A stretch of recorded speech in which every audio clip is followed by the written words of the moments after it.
99 news కి స్వాగతం. ముందుగా బులెటిన్ లో హెడ్లైన్స్. రఘురామకృష్ణంరాజు కేసులో డొల్లతనాన్ని బయటపెట్టిన మాజీ అడ్వకేట్ జనరల్ పొన్నవోలు సుధాకర్ రెడ్డి.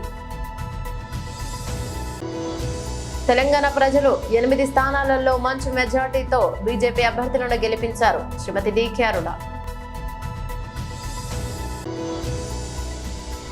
తెలంగాణ రాష్ట్ర అవుట్సోర్సింగ్ ఉద్యోగుల గ్రౌండ్ టేబుల్ సమావేశంలో పాల్గొన్న ఎంపీ ఈటెల రాజేందర్. నిద్రమత్తులో రైల్లో నుంచి జారిపడ్డ భార్య, కాపాడబోయిన భర్త దుర్మరణం. డీటెయిల్స్ చూస్తే రఘురామకృష్ణంరాజు కేసులో డొల్లతనాన్ని బయట పెట్టారు మాజీ అడ్వకేట్ జనరల్ పొన్నవోలు సుధాకర్ రెడ్డి. ఇంకొక విచిత్రమైన కేసు అండి ఇది. Legal I'm only concern with legal aspects of the case. వారు 11వ తేదీ రిపోర్ట్ మెయిల్ పంపిస్తారు. 11th 11వ తేదీ రిజిస్టర్ చేస్తారు. ఈ ఎఫ్ఐఆర్ ప్రకారం వారు ఏం చెప్తారంటే, ఈ రిపోర్ట్ వచ్చిన తర్వాత నేను లీగల్ ఒపీనియన్ పంపించాను. లీగల్ ఒపీనియన్ ఏం చేయాలా ఈ రిపోర్ట్ అని. Legal opinion some deputy director of prosecution ఉన్నట్టుంది. వారు లీగల్ ఒపీనియన్ పంపించి 11వ తేదీ చాలా ముఖ్యం, ఇంపార్టెంట్. 11వ తేదీ మెయిల్ వస్తుంది.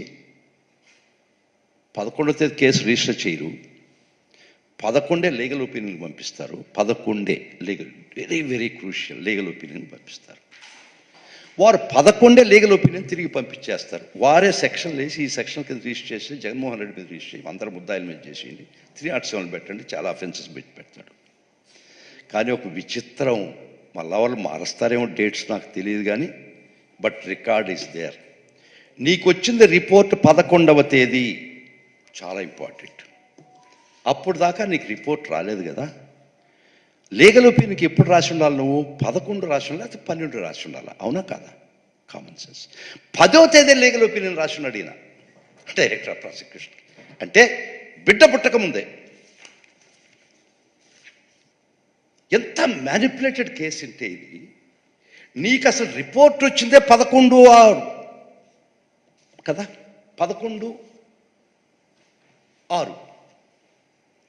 11/6 నీకు రిపోర్ట్ ఇస్తే కలగన్నావా, సోదికి పోయినావా, లేకపోతే అంజనేసావా ఎక్కడైనా? 10వ తేదీ నువ్వు లీగల్ ఒపీనియన్ రాస్తావా?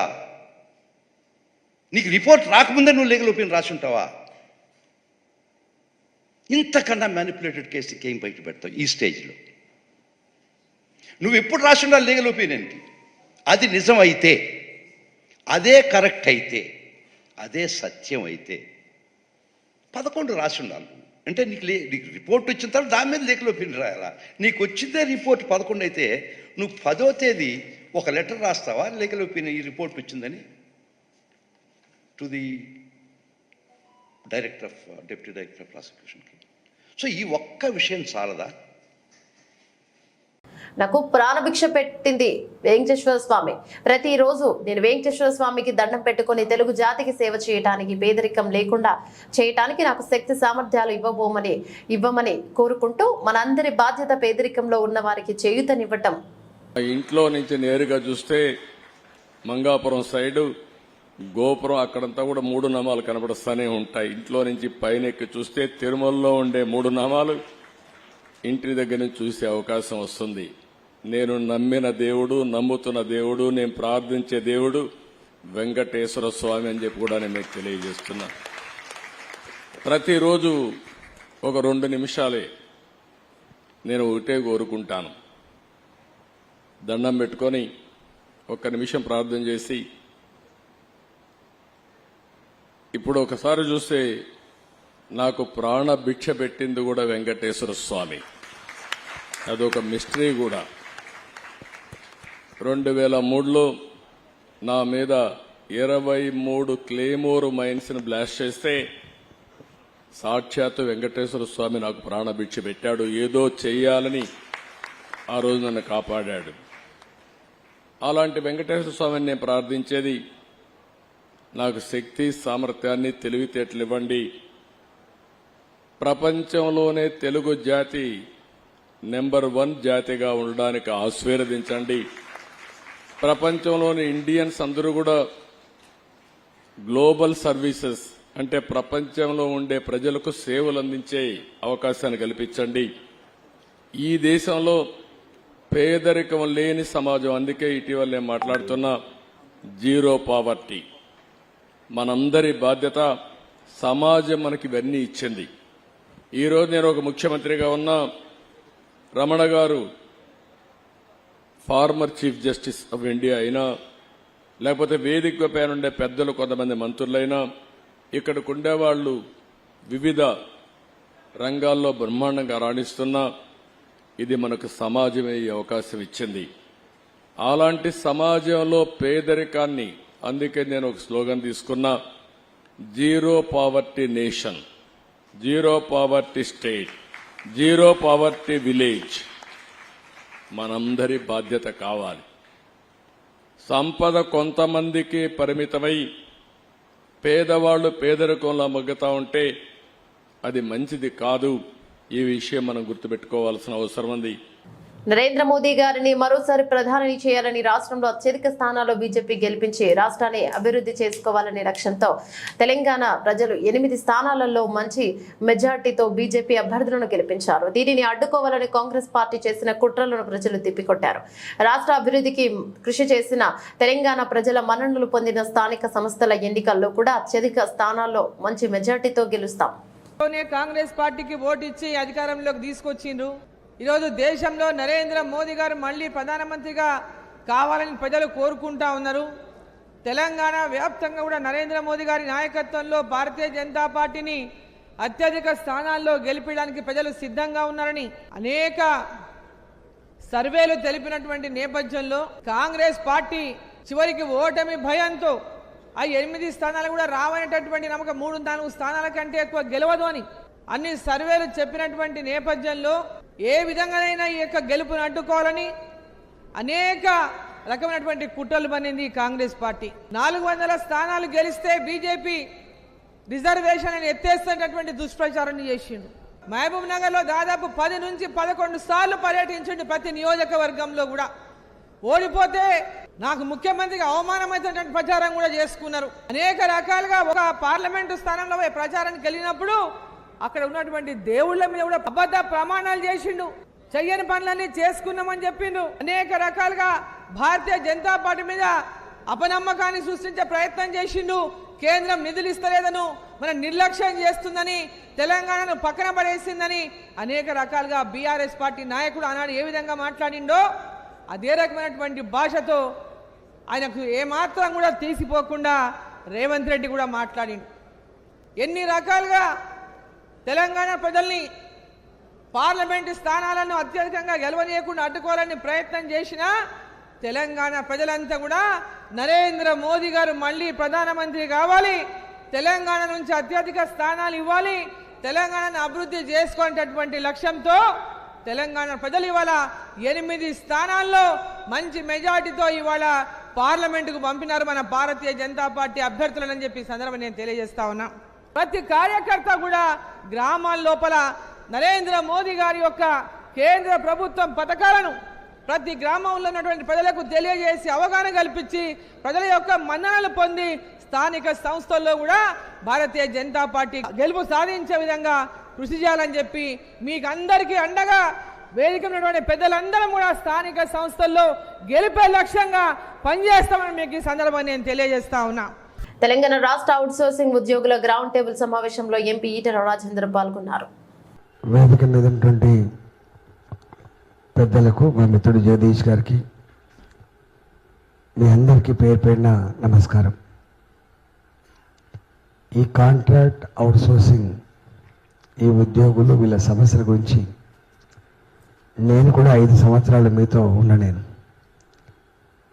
నేను ఆర్థిక మంత్రి కాకముందు నాకు ఇంత డెప్త్ లేకుండే, అంటే ఇవన్నీ ఆ డిపార్ట్మెంట్ కిందకే వస్తాయని, ఇవన్నీ ఇన్ని రకాల సమస్యలు ఉంటాయని చెప్పి అనేకసార్లు చర్చించుకున్నాం. కొద్ది మేరకి కాంట్రాక్ట్ ఉద్యోగులుగా ఉన్న వాళ్ళకు స్కేల్ ఇచ్చి వాళ్ళ కొంత గుర్తించి ఇచ్చినప్పటికి కూడా అవుట్సోర్సింగ్ ఉద్యోగాల విషయంలో మాత్రం అది జరగలే. ఎందుకంటే అది డిజైన్ చేసుకోబడ్డది. చివరికి మేము ఆయా డిపార్ట్మెంట్ పరంగా మీరే ఒక ఏజెన్సీ క్రియేట్ చేసుకొని ఈ కమిషన్ లేకుండా ఈ బాధలు లేకుండా ఖచ్చితంగా వాళ్లకు పూర్తి ప్రభుత్వం ఎంత ఇస్తుందో అంత చర్చ ఏర్పాటు చేయమని చెప్పి కోరినాం మేము అప్పుడు. రెండవది ఏముందంటే ఆనాడు ఈ ఉద్యోగులకి కొన్ని డిపార్ట్మెంట్లలో ఎవ్రీ ఇయర్ రెన్యువల్ చేసే సిస్టమ్ ఉంటుండే. ఈ ఎవ్రీ ఇయర్ రెన్యువల్ చేసే సిస్టమ్ బంద్ చేయండి, గ్యారంటీ ఉండేటువంటి పద్ధతులు వాళ్ళకు అలౌ చేయమని చెప్పి కూడా రెండవ డిమాండ్ కింద ఆనాడు బాగానే ప్రయత్నం చేసినాం. మూడవది అడ్డమీది కూలీలకేమో 600-800 రూపాయలు వస్తాయి, చదువుకునేకేమో 400 రూపాయలు వస్తాయి, 399 రూపాయలు వస్తాయి. ఇవాళ ఇది సవరణ జరగాలని చెప్పి ఆ రోజు మేము ప్రయత్నం చేసినాం. కొంత ప్రయత్నం చేసి ఫస్ట్ పిఆర్సీలో కొంత పెంచినాం. మేము ఫస్ట్ పిఆర్సీ ఇచ్చినప్పుడు కొంచెం ఎక్కువ మొత్తంలో పెంచి ప్రయత్నం చేసినాం. కానీ ఏది ఏమైనప్పటికీ కూడా ఇవాళ చదువుకున్న మనుషులకి ఇచ్చే జీతానికంటే అడ్డమీది కూలీలకు ఎక్కువ జీతం ఉండేటువంటి పరిస్థితి మనం చూస్తూ ఉన్నాం. కాబట్టి వీళ్ళ కొంత గౌరవప్రదమైన వేతనం ఉండాలనేటువంటి డిమాండ్ మీద కూడా అప్పుడు ఉద్యోగ సంఘాలు వచ్చినప్పుడు మేము కోరినాం. నాలుగవది అసలు మొత్తం సిస్టంలో వీళ్ళేం పడదని అనుకుంటున్నాం. ఈ అవుట్సోర్సింగ్ ఉద్యోగులు చేసినంత ఎట్టి చాకిరి ప్రభుత్వ ఉద్యోగులు కూడా చేయరు వాస్తవంగా. ఎందుకంటే ఏ చిన్న వాళ్ళకు సమస్య వచ్చినా వాళ్ళు పెన్ డౌన్లు సమ్మెలు చేసే అధికారం ఉంటుంది. కానీ రైలు నుంచి జారిపడ్డ తన భార్యను కాపాడబోయిన ఓ వ్యక్తి దుర్మరణం చెందాడు. నంద్యాల జిల్లా డోన్ సమీపంలోని ఎర్రగుంట్ల వద్ద ఈ దుర్ఘటన చోటు చేసుకుంది. పోలీసులు తెలిపిన వివరాల ప్రకారం ప్రశాంతి ఎక్స్ప్రెస్ జనరల్ బోగిలో సయ్యద్ ఆఫీసర్, ఆయన భార్య ఆసియా భాను ఫుట్ బోర్డుపై కూర్చొని ప్రయాణించారు. రైలు ఎర్రగుంట్ల మీదుగా వెళ్తున్న సమయంలో నిద్రమత్తులో ఉన్న ఆసియా భాను రైలు నుంచి జారి కింద పడింది. ఇది గమనించిన వెంటనే భార్యను కాపాడేందుకు రైలు నుంచి దూకిన ఆసిఫ్ మృతి చెందాడు. ఈ ఘటనలో తీవ్ర గాయాల పాలైన మహిళను చికిత్స నిమిత్తం డోన్ ప్రభుత్వ ఆసుపత్రికి తరలించారు. బాధితులను కర్ణాటక రాష్ట్రం నుంచి ఉడిపి జిల్లా చీరూరు ప్రాంతానికి చెందిన వారిగా గుర్తించారు. 4 నెలల క్రితమే ఆ జంట ప్రేమ వివాహం చేసుకున్నట్టు పోలీసులు గుర్తించారు. ఇక గుంటూరు నుంచి బెంగళూరుకు వెళ్తుండగా ఈ ప్రమాదం జరిగిందని చెప్పారు. నైజీరియాలో శుక్రవారం ఘోర ప్రమాదం సంభవించింది. నార్త్ సెంట్రల్ నైజీరియాలోని ప్లాటూ ప్రాంతంలో గల సెయింట్స్ అకాడమీ కాలేజీ ఒక్కసారిగా కుప్పకూలిపోవడంతో 20 మంది పైగా విద్యార్థులు మృత్యువాత పడ్డారు. ప్రమాద సమయంలో స్కూల్లో సుమారు 154 మంది విద్యార్థులు ఉన్నట్టు అక్కడి అధికారులు తెలిపారు. శిథిలాల కింద చిక్కుకున్న 132 మందిని కాపాడి స్థానిక ఆసుపత్రికి తరలించినట్టు తెలిపారు. 22 మంది మృత్యువాత పడ్డట్టు పేర్కొన్నారు. క్షతగాత్రులకు తక్షణ సాయం అందించాలని దరఖాస్తులు నింపాలంటూ వేధించవద్దని ఆసుపత్రులకు స్పష్టమైన ఆదేశాలు జారీ చేసినట్టు ప్లాటూ ప్రాంత పోలీసు కమిషనర్ పేర్కొన్నారు. మరోవైపు స్కూల్ కూలిన ప్రాంతానికి స్థానికులు పెద్ద ఎత్తున చేరుకుని సహాయక చర్యల్లో పాలుపంచుకున్నారు. క్షతగాత్రులను వెలికి తీసేందుకు ఎమర్జెన్సీ సిబ్బందితో పాటు జాతీయ ఎమర్జెన్సీ మేనేజ్మెంట్ కూడా పాల్గొంది. స్కూల్ ముందు విద్యార్థుల తల్లిదండ్రుల ఆర్తనాదాలతో ప్రాంతమంతా విషాద వాతావరణం కనిపించింది. స్కూల్ భవనంలో నిర్మాణపరమైన లోపాలే ఈ ప్రమాదానికి కారణమని అధికారులు చెబుతున్నారు. నదీ తీరానికి సమీపంలో నిర్మించడంతో భవనం బలహీనపడిందని తెలిపారు. భవనం నిర్వహణ కూడా సరిగ్గా లేదన్నారు. కాగా ఆఫ్రికాలో అత్యధిక జనాభా కల నైజీరియాలో భవనాలు కూలడం నిత్యకృత్యంగా మారింది. భవన నిర్మాణంలో నిబంధనలు పాటించకపోవడం, మెయింటెనెన్స్ సరిగ్గా లేకపోవడమే ప్రమాదాలకు కారణమని అక్కడి అధికారులు చెబుతున్నారు. బీజేపీ జాతీయ అధికార ప్రతినిధి డాక్టర్ సుధాంశు త్రివేది ఢిల్లీలోని బీజేపీ ప్రధాన కార్యాలయంలో విలేకరుల సమావేశంలో ప్రసంగించారు. और वो ये कह रहे हैं कि 50 साल पुरानी बात की आवश्यकता क्यों है. जो लोग खुद सीधे 80-85 साल पीछे जाकर ये दावा करने लगते हैं हर बात में कि आजादी की लड़ाई उनका वन एंड एक्सक्लूसिव कॉपीराइट था, वो उस स्वतंत्रता संग्राम में बलिदानियों के बलिदान के बाद पाई हुई स्वतंत्रता के साथ क्या किया, यह आज की पीढ़ी को जानने की आवश्यकता है. बहुत स्पष्ट रूप से मैं देश की जनता को याद दिलाना चाहता हूं, क्योंकि आज की डेट में जो लोग 60 या 62 वर्ष से कम आयु के हैं, उनकी लिविंग मेमोरी में या उनकी जीवंत स्मृति में आपातकाल का विषय नहीं है. आपातकाल वो था, संविधान की हत्या क्या होती है यह समझने की आवश्यकता है. पॉइंट नंबर 1, देश के सभी नागरिकों के अधिकार समाप्त कर दिए गए थे. सभी मूल अधिकार समाप्त कर दिए गए थे। यहां तक कि कोर्ट की प्रोसीडिंग में यह भी बात आई है कि आपके स्वतंत्र घूमने का अधिकार और जीवन का अधिकार भी समाप्त था। इस प्रकार की भी समाचार और सूचना आई थी कि अगर कोई किसी को गोली भी मार दी जाए और पुलिस कुछ भी कर रही हो तो मिलॉर्ड आप सिर्फ देखते रह सकते हैं। पॉइंट नंबर 2, यदि आपको पुलिस पकड़ ले जाए तो आप कोर्ट में नहीं जा सकते थे। डीआईआर और मीसा 2 ऐसे रूल थे, डिफेंस ऑफ इंडिया रूल और maintenance of internal security act, जिसके तहत आपको कोर्ट में जाने यानी बेल के लिए, बेल मिलना एक चीज है, बेल के लिए अप्लाई करने का अधिकार नहीं था। Point number 3, defence of India rule इस पॉइंट पर भी लग सकता था कि अगर किसी सार्वजनिक स्थल पर खड़े होकर आप सिर्फ इतना बोल दें कि इंदिरा गांधी की सरकार हटानी है, इतने में आपको इस प्रावधान के तहत जेल में डाला जा सकता था, जिसमें आप बेल के लिए भी अप्लाई करने के हकदार नहीं थे। पॉइंट नंबर 4, सारा विपक्ष जेल में था। पॉइंट नंबर 5, सिर्फ राजनीतिक नेता नहीं थे, 1.25 लाख से 1.5 लाख लोग, आम जनता और राजनीतिक कार्यकर्ता 18 महीने जेल में रहे। तो विषय सिर्फ इतना साधारण नहीं था। पॉइंट नंबर 5, 38वां और 39वां संविधान संशोधन करके सरकार के किसी भी निर्णय पर न्यायिक समीक्षा का अधिकार समाप्त कर दिया गया था। यानी न्यायालय सरकार के किसी भी निर्णय की कोई टीका टिप्पणी समीक्षा नहीं कर सकता था।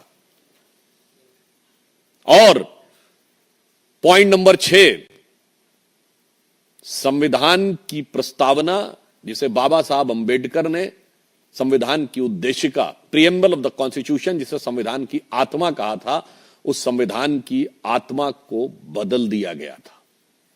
उसमें सेकुलर और सोशलिस्ट वर्ड डाल दिया गया था, तब जब विपक्ष पूरा जेल में था।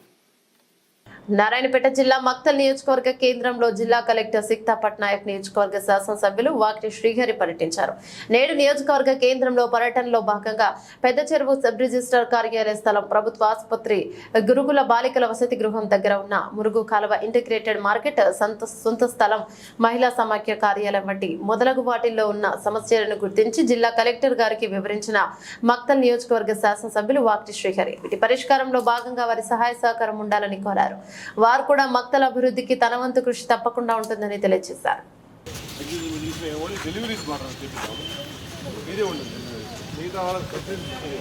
మనం రెగ్యులర్ పేషెంట్స్ చూసిన తర్వాత వాళ్ళకు అదర్ మీన్స్ అన్నీ కూడా పెట్టేస్తే, ఇప్పుడు మనకు హాస్పిటల్ నేను మొన్న మాట్లాడినా దామోదర్ రాజు కదా, మనకు M-టైప్ తీసుకుంటాం. మేము M-టైప్ మీన్స్ ఎమర్జెన్సీ మధ్యలో మామూలు వెళ్ళిపోతే, మామూలు రూపాయలు వెళ్ళిపోతే అమ్మాయిలు పెట్టుకుంటారు. అసలు వద్దు మేడం, మనం చెప్పే పరిస్థితి లేదు.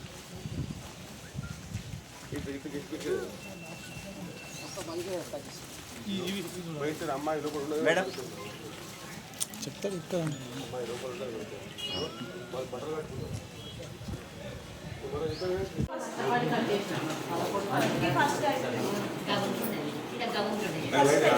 లైట్ వేసుకో.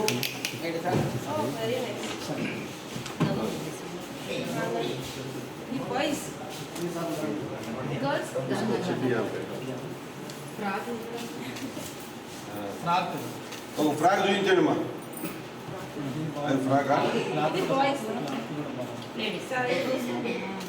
చాలా ఇంట్రెస్టింగ్ డిజైన్ ఇచ్చారు. Very good, very nice. అది ఎప్పుడు ఇస్తారు? ఇవాళ హ్యాండ్ ఓవర్, అంటే వాళ్ళు ఇవాళ హాలిడే అని ఇట్లా లేదు, మండే రోజు హ్యాండ్ ఓవర్ చేస్తారు DW గారికి. పెడితే ఇది ఇది ఇప్పుడు ఇది అనగానే కనిపిస్తాయి. నైస్. ఇప్పుడు అంగన్వాడీలో చాలా చేంజెస్ చేస్తాం. ప్రీ స్కూల్ గా డిజైన్ కర్నూలు జిల్లా ఎమిగనూరు నియోజకవర్గంలో గురు రాఘవేంద్ర ప్రాజెక్టు నుంచి రైతులకు సాగునీరు అందిస్తామని ఎమ్మెల్యే బివి జయనాగేశ్వరరెడ్డి తెలిపారు. శుక్రవారం స్థానిక ఎమిగనూరు పట్టణంలోని మున్సిపల్ కార్యాలయంలో విలేకరుల సమావేశంలో ఆయన మాట్లాడుతూ గత టీడీపీ ప్రభుత్వంలో కీర్తిశేషులు మాజీ మంత్రి బివి మోహన్ రెడ్డి ఉన్నప్పుడు గురు రాఘవేంద్ర ప్రాజెక్టు చిలకల డోన, పూలిచింత, సోగనూరు మరియు ఎత్తిపోతల పథకాల నుంచి రైతులకు సాగునీరు పుష్కలంగా అందించేవారని తెలిపారు. వైసీపీ ప్రభుత్వంలో గురు రాఘవేంద్ర ప్రాజెక్టు చిన్న చిన్న మైనర్ రిపేర్లు కూడా చేయకుండా నిర్లక్ష్యం చేసి రైతులకు సాగునీరు విడుదల చేయలేదన్నారు. గత ప్రభుత్వంలో కడిమెట్ల, నందవరం, గోనెగండ్ల సొసైటీలో లోన్లు రైతులకు తీసుకునే విధంగా అధికారులతో సమీక్ష చేయడం జరిగిందన్నారు. రానున్న 19వ తేదీన కర్నూలు పట్టణంలో జెడ్పీ కౌన్సిల్ జరుగుతుందని అక్కడ రైతులకు రోడ్ల విషయంపై చర్చించుతున్నట్లు తెలియజేశారు.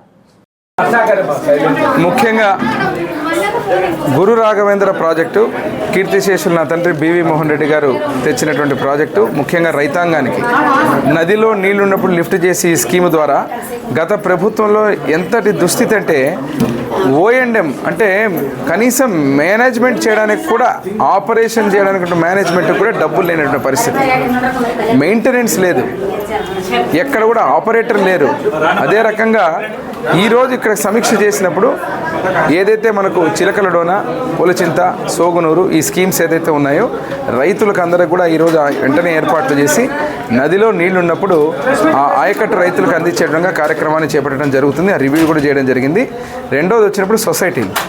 ఈరోజు సొసైటీలో చూస్తున్నారు దాదాపుగా ఇటు కడిమెట్లు కావచ్చు, అదే రకంగా నందవరం కావచ్చు, ఇక్కడ ఉన్నటువంటి గోనెగండ్ల కావచ్చు, ఈ సొసైటీకి సంబంధించినటువంటి దాంట్లో కొన్ని గత ప్రభుత్వంలో గవర్నమెంట్ లోన్లు తీసుకోండి అని చెప్పి బ్యాంకర్లు కూడా ఈరోజు మెప్మా డిపార్ట్మెంట్తో కొంతమందికి లోన్లు తీసుకొని ఎన్పిఎస్ ఏవే ఉన్నాయి, ఎక్కడెక్కడ రైతాంగానికి కావాల్సినటువంటి క్రాప్ ఇన్సూరెన్స్ లోన్స్ కానీ ఇవన్నీ కూడా సమీక్ష చేయడం జరిగింది. కేడిసిసి ద్వారా డిసిసిబి ద్వారా ఏదైతే ఉన్నాయో ఆ లోన్లు ఎన్ని కావాలా, రైతులకు ఏ కార్యక్రమాలు చేపట్టాలని చెప్పి ఈ సొసైటీలు మొత్తం కూడా ఒకసారి సమీక్ష చేయడం జరిగింది. రానున్న 19వ తేదీ ఎట్లాగో జెడ్పీ మీటింగ్ జరగబోతోంది కర్నూలులో. దాంట్లో ఈ డీసీఓ అధికారులు కానీ అందరినీ కూడా కలిసి ఇక్కడ ఉన్నటువంటి నిధుల విషయంలో కూడా ఎంత మటుకు కేటాయిస్తారో, రైతులకు ఎలా లోన్లు అందించాలనే కార్యక్రమాన్ని ముందుకు తీసుకోవడం జరుగుతుంది. బులెటిన్ ముగించే ముందు హెడ్లైన్స్ మరోసారి. రఘురామ కృష్ణంరాజు కేసులో డొల్లతనాన్ని బయటపెట్టిన మాజీ అడ్వకేట్ జనరల్ పొన్నవోలు సుధాకర్ రెడ్డి.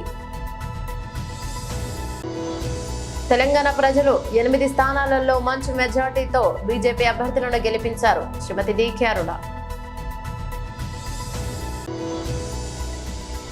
తెలంగాణ రాష్ట్ర అవుట్సోర్సింగ్ ఉద్యోగుల గ్రౌండ్ టేబుల్ సమావేశంలో పాల్గొన్న ఎంపీ ఈటెల రాజేందర్. నిద్రమత్తులో రైల్లో నుంచి జారిపడ్డ భార్య, కాపాడబోయిన భర్త దుర్మరణం. ఇవి బులెటిన్లోని అప్డేట్స్. మరో బులెటిన్లో మళ్ళీ కలుసుకుందాం. అంతవరకు సెలవు. నమస్తే.